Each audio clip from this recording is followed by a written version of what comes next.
Welcome to the class of UGC NET, and you all know that we are doing our Unit 8. Today's session is based on the topic of pricing policies and strategies. कुछ ऐसी policy या strategy हर organisation अपनाती है जिसको वो लेकर चलती है while deciding a price of any product of their firm. जो प्रोडक्ट उनको बेचना है मार्केट में, किस स्ट्रैटेजी को वो फॉलो करेंगे, किस पॉलिसी को वो फॉलो करेंगे और किस स्ट्रैटेजी से उन्हें ज़्यादा फ़ायदा होने वाला है, वो स्ट्रैटेजी के साथ उस प्राइस को वो निकालते हैं.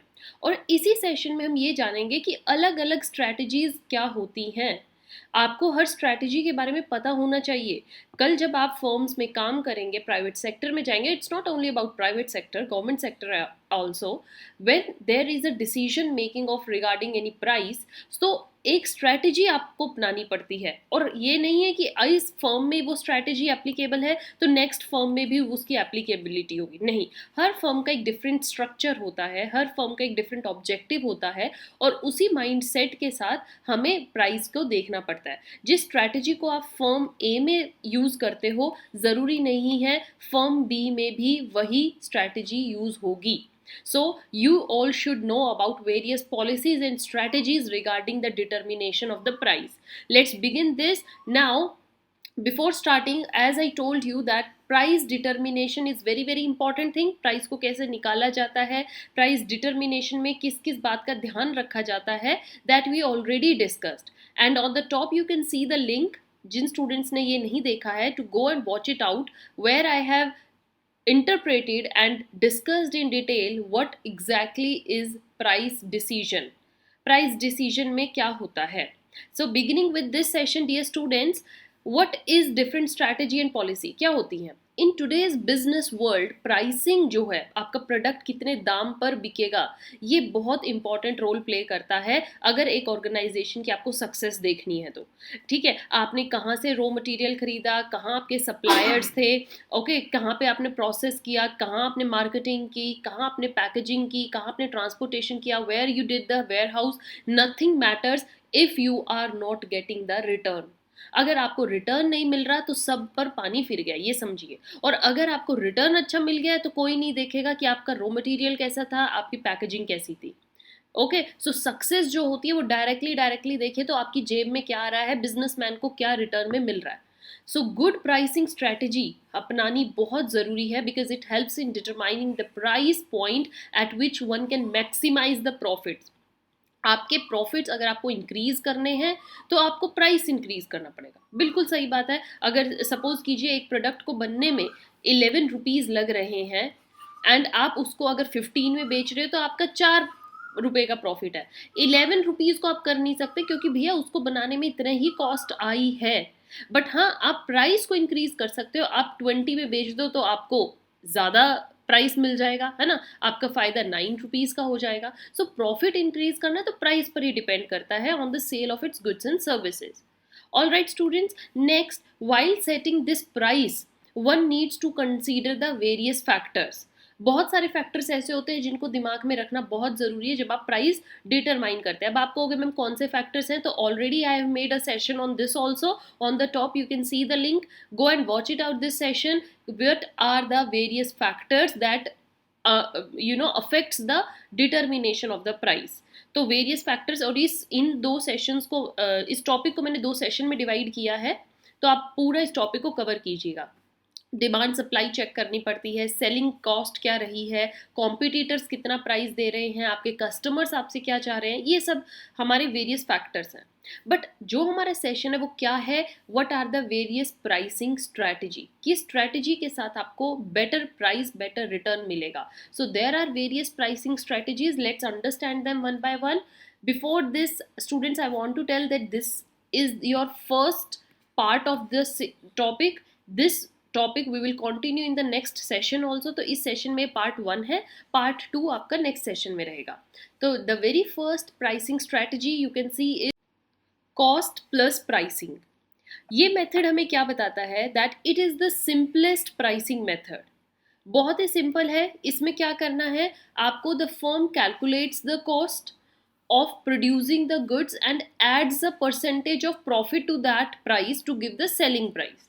जैसे मैंने जस्ट आपको एक एग्जांपल करवाया है कि आपका सपोज कीजिए प्रोडक्ट जो है वो बनने में इन टोटल कॉस्ट आती है उसकी ₹11। कैसे कैसे रॉ मटेरियल था आपका, वेयर हाउस में आपने रखा, उसका रेंट दिया, लेबर को कॉस्ट दी, पैकेजिंग में खर्चा आया, तो सारा खर्चा मिलाकर एक पर्टिकुलर प्रोडक्ट को बनाने में ₹11 लगते हैं. It's just an example, dear students. Now, this is the cost. What businessman has to do now? Add a certain percentage of profit. वो कितना प्रॉफिट चाह रहा है अपने लिए. सपोज वो ₹4 चाह रहा है तो 4 इसमें ऐड कर देगा. 11 + 4 मेक्स इट्स ₹15. तो then he has to sell the product in the market at the rate of ₹15, ताकि 11 से उसकी कॉस्ट निकल आए सारी और ₹4 उसकी जेब में as a profit. This is cost plus pricing. Cost के साथ साथ आप कुछ एड ऑन करके रेट बताते हो ताकि वो जो रेट रहेगा वो एक परसेंटेज ऑफ प्रॉफिट होती है. देखिए सब इसमें चाहते हैं, सब पैसा कमाना चाहते हैं. अगर आपको जितना प्रोडक्ट की कॉस्ट आई आप उतने में ही सामान बेच दोगे तो what else would you do, है ना. There is nothing. This is the situation of no profit no loss. तो आप कब तक ये चीज करते रहेंगे. Everybody wants to earn more and maximum profit. That's why this strategy is most common and very simple. Coming to the next one, this is limit pricing. Limit pricing कई बार फर्म्स जो है, ऑर्गेनाइजेशन जो है, ये strategy भी follow करती है. इसमें क्या होता है, limit price is the price set by the monopolist to discourage the economic entry into the market. जब एक सपोज कीजिए एक बहुत बड़ी मार्केट है और उसमें एक मोनोपोलिस्ट है, वो चाह रहा है कि कोई और उसका कॉम्पिटिटर इस मार्केट में ना आ जाए. राइट, अगर कॉम्पिटिटर आ गए तो भैया उसको तो लॉस हो जाएगा, लोग उसके दूसरे प्रोडक्ट्स को जाकर खरीदना शुरू कर देंगे. तो जो ये मोनोपोलिस्ट है, मोनोपोली क्या होती है, the person the seller who enjoys a title of a single seller, single manufacturer. Like हम कंट्रीज को ले, अगर जो सऊदी अरेबियन कंट्रीज हैं, जो वहाँ पर क्या है, पेट्रोल. ओके हमें क्रूड ऑयल सबसे ज़्यादा कहाँ मिलता है, सऊदी अरेबियन कंट्रीज़ में. तो जो एक क्रूड ऑयल है जहाँ पर हमें ये मिल रहा है, वहाँ एक मोनोपोली है. उन्होंने जो रेट सेट कर दिया आपको लेना ही पड़ेगा, क्योंकि you have no other option to go. Then you have to pay that price only. तो जो ये Saudi Arabian countries price set करती है, इससे क्या करते हैं, they discourage the economic entry of other countries into that market. कोई आना नहीं चाहेगा क्योंकि वहां उन्होंने सेट कर दिया प्राइस, आपको उसी प्राइस पर बेचना पड़ेगा. That is the limit price. And this limit price is often lower. देखा जाए तो ये कम ही होता है, बिकॉज अदर कॉम्पिटिटर्स अगर आएंगे भी तो उनको कम पे ही बेचना पड़ेगा. ज़्यादा में बेचेंगे तो ऑलरेडी वो मार्केट में अपनी मोनोपोली इंजॉय कर रहे हैं, अपना नेम इंजॉय कर रहे हैं, तो लोग क्यों दूसरी कंट्री के पास जाएंगे. Understood. Then next is penetration pricing. Penetration pricing, I already told you the meaning of this penetration. Penetration का मतलब होता है when you are very new in the market, firm का नया नया प्रोडक्ट आया है मार्केट में, and they want to create some space, they want to create some customer for themselves. तो उनको अभी मार्केट में अपनी जगह बनानी है, और उस जगह बनाने के उसमें वो कम प्राइस पर ही अपने सामान को बेचते हैं, क्योंकि ज़्यादा में बेचेंगे तो customer will not accept it. That's why setting the price lower than what it is offered by the other competitors. जो other competitors उस particular price के लिए product दे रहे हैं, आप कम में बेच. देखिए आपको हर कोई जानता है, जब कोई नई शॉप मार्केट में खोलता है तो वो थोड़ा कम दाम में सामान बेचता है. क्यों बेचता है, ताकि लोग उसके पास आए. बिकॉज ज़्यादा में बेचेगा तो ऑलरेडी मार्केट में अदर शॉप से people will buy the things from there only. तो lower than the price that is offered in the market से करना, it's like you are creating a space for yourself, and in order to attract more customers and to gain the market share, this profit of the market share is gained. Right. Next is price discrimination. Price discrimination क्या बताता है dear students, इस ये policy वो organisations enjoy करती हैं, या वो ऑर्गेनाइजेशन ये स्ट्रैटेजी लेकर चलती है जिनके पास जो प्रोडक्ट है उसमें वैरायटी है, जिनके पास प्रोडक्ट के लिए अलग अलग तरीके के कस्टमर्स अवेलेबल हैं.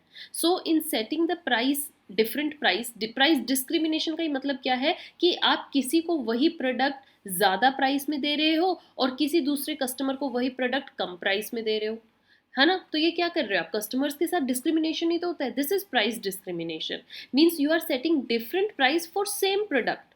अगर एक प्रोडक्ट आपने कल 15 रुपए का एक कस्टमर को बेचा है, तो कोई और आता है और उसको आप ये 20 रुपए में बेच रहे हो, भैया उससे क्यों +5 एक्स्ट्रा ले रहे हो. This is price discrimination, and this particular strategy is not accepted ज़्यादा, because everyone is aware about this.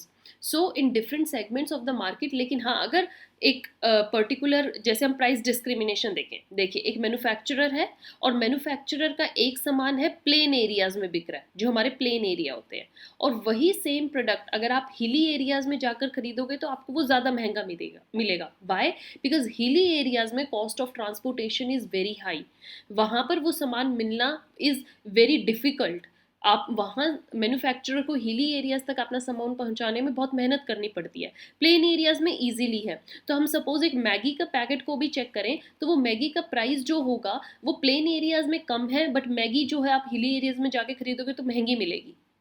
So this can be different class of buyers, such as ages के हिसाब से हो सकता है, डिफरेंट डेमोग्राफिक ट्रांजिशंस हो सकती हैं। This is the thing. Next, last for today session, इसके बाद हम सेम ये टॉपिक कंटिन्यू करेंगे नेक्स्ट सेशन।